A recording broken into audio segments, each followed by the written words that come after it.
नमस्कार। आज हम बीए पार्ट प्रथम के प्रथम प्रश्न पत्र का अध्ययन कर रहे हैं।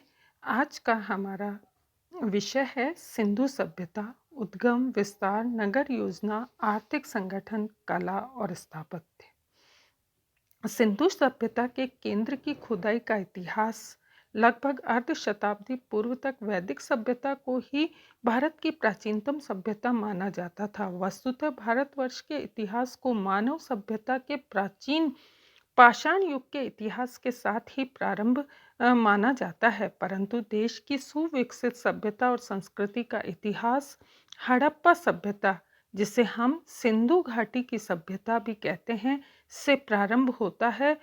ये वैदिक सभ्यता से भी अधिक प्राचीन है।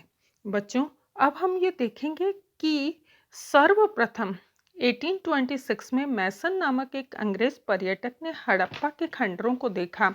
उसके बाद 1831 में चार्ल बर्नस ने हड़प्पा के खंडरों को देखा। मैनसन और बर्नस दोनों के उल्लेखों से पता चलता है कि हड़प्पा के खंडर लगभग 4 किलोमीटर की परिधि में फैले हुए थे और पश्चिमी टीलों पर एक टूटी फूटी गढ़ी है। 1853 से 57 में कनिंघम ने हड़प्पा के खंडरों का निरीक्षण किया। 1856 में जब भारत सरकार लाहौर से कराची तक रेलवे लाइन का निर्माण करा रही थी, तो उस समय निर्माण कार्य में ईंटों की आवश्यकता पड़ी। फलतः आसपास के खंडरों से ईंटें निकाली गई। इन्हीं खंडरों में पंजाब के मोंटोगोमरी जिले में स्थित हड़प्पा का खंडर भी था। हड़प्पा लाहौर से लगभग 100 मील दूर दक्षिण पश्चिम में रावी नदी के तट पर है, परंतु उस समय तक लोगों का ध्यान इस ओर न जा सका। हड़प्पा का खंडर किसी प्राचीन सभ्यता का अवशेष अपने आंचल में छुपाए हुए है, किसी पुरातत्ववेत्ता की प्रतीक्षा में था। दीर्घकाल की उपेक्षा के बाद पुरातत्ववेत्ता सिंधु प्रदेश में ऐतिहासिक महत्व से अवगत हुए और उन्होंने इस क्षेत्र का खनन प्रारंभ किया। सर्वप्रथम महत्वपूर्ण उत्खनन 1820 में हड़प्पा में ही हुआ। उत्खनन कार्य करने वालों में श्री दयाराम साहनी, श्री माधव स्वरूप वत्स आदि अग्रणीय थे। यहाँ की खुदाई में भव्य नगर के भग्नावशेष मिले हैं। इसके बाद 1922 में राखलदास बनर्जी के नेतृत्व में सिंध प्रांत के लड़काना जिले में खुदाई का क्रम प्रारंभ हुआ, जिसके परिणाम स्वरूप मोहनजोदड़ो के भव्य नगर के अवशेष हमें उपलब्ध हुए। यद्यपि इन दोनों स्थानों से लगभग 350 मील की दूरी है, किंतु दोनों स्थानों की खुदाई से प्राप्त अवशेषों में अद्भुत साम्यता थी। उनके तुलनात्मक अध्ययन के आधार पर ही सर जॉन मार्शल ने सिद्ध कर दिया कि ये अवशेष किसी अति प्राचीन पूर्व ऐतिहासिक सभ्यता के प्रतीक हैं। इस प्राचीन सुविकसित सभ्यता की खोज का काम निरंतर चलता रहा। Ernest Mackay, N G. Majumdar, Sir Aurel Stein, H. Hargreaves, Piggott, Wheeler, Ranganath Rai, Sankalia, B B Lal, V K. Thapar, Fazal Ahmed, Yagyadatt Sharma, Jagpati Joshi, Ravindra Singh Bisht आदि पुरातत्ववेत्ताओं ने खोज और खनन के कार्य को आगे बढ़ाया। सॉरी।